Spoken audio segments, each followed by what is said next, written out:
If you're having trouble finding time to write your paper, today I'm going to share the one thing that helped me move from a struggling academic to one who publishes papers and actually enjoys the writing process. Hi, this is Dr. Jia, and today we're going to talk about a very important mindset shift. The one question I want to ask you is, do you identify as a professional writer?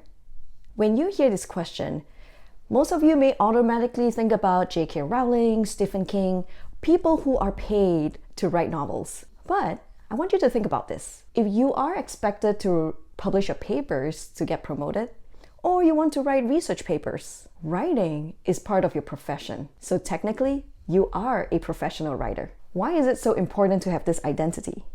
It is because how we identify ourselves determines what we do and how we show up for things.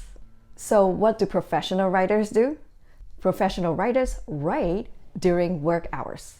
Other than data collection, manuscript writing takes the most amount of time during the research process. Now, look into your schedule. Are you allocating any writing time into your schedule? Or is writing an after-work activity? Academic writing is a very cognitively demanding skill. It does not start when words get onto the paper. In fact, it's much earlier.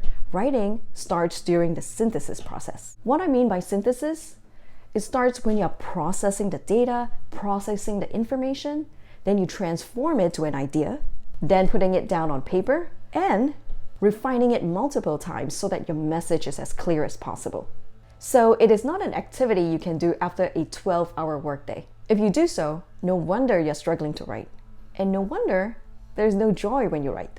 The second thing about professional writers is writers always learn and try to improve their skill. Think about this. As clinicians, we are always attending lectures, grand rounds, seminar, and conferences. That is to improve our diagnostic skills. But when it comes to academic writing, think about the last time you went for a workshop, and even if you do, it's probably a 1-hour workshop. So how do you expect to be better? Also, the lack of practice and the lack of guidance will mean that it will take you a lot longer to write. Now, what are the strategies? First, identify yourself as a professional writer. I want you to look at your calendar and see what you can reschedule so that you have specific time slots for writing. And when you do, you need to protect it like how you treat a clinic appointment. When you go for a clinic, you show up for your patients.